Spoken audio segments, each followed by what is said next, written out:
Jim, you talked about Continental Resources yesterday on Mad Money. If you're going to take profits today, what level do you want to buy back the stock here? Well, you know, Continental Resources is a growth oil company. There's a lot of no-growth nat gas companies. When you're a growth oil company, obviously there are people who are betting that he wasn't going to be able to deliver. I mean, the thing that people have to worry about with Harold, and I love Harold, and I think there's Harold Hamm, the CEO.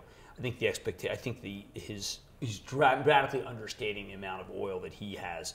Remember, he's using 24 billion barrels. The federal government's using 4 billion barrels. As he said last night on the show, the federal government's using 2007 numbers, which is really pretty funny.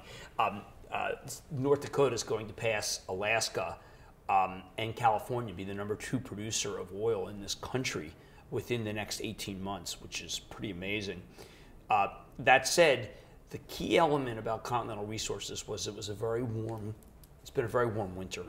And they had fire, disaster, flooding, snow. I mean, it was, well, fire, figurative, and in the last couple of years. So the comparisons are so much better than they really, the comparisons are pumped. So, I mean, I said last night that Continental's too rich right here. Right. What happens is that oil has 3 days, it goes down. Continental's back at 75 and you buy it. Is this the best in breed of the growth group? No, EOG still's better than Continental, and that's because Continental is largely Bakken, which is very expensive to drill now. If you go back to what Steve Chazen was saying on Occidental, he's saying, listen, we got to leave the Bakken. We're not going to drill him on the Bakken, even though they bought some more acreage. It's just too expensive.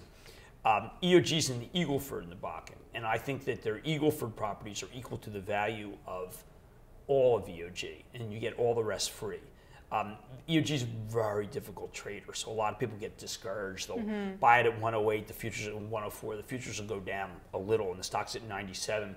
These are very tricky stocks. They remind me very much of Dome Petroleum in the 1979-1982 market, where if you caught the wave, you make 20, and then if you didn't catch the wave, or if you came in late, you lost 50. You know, I mean, and I'm very concerned that people who are trading these stocks don't understand you really can't trade them.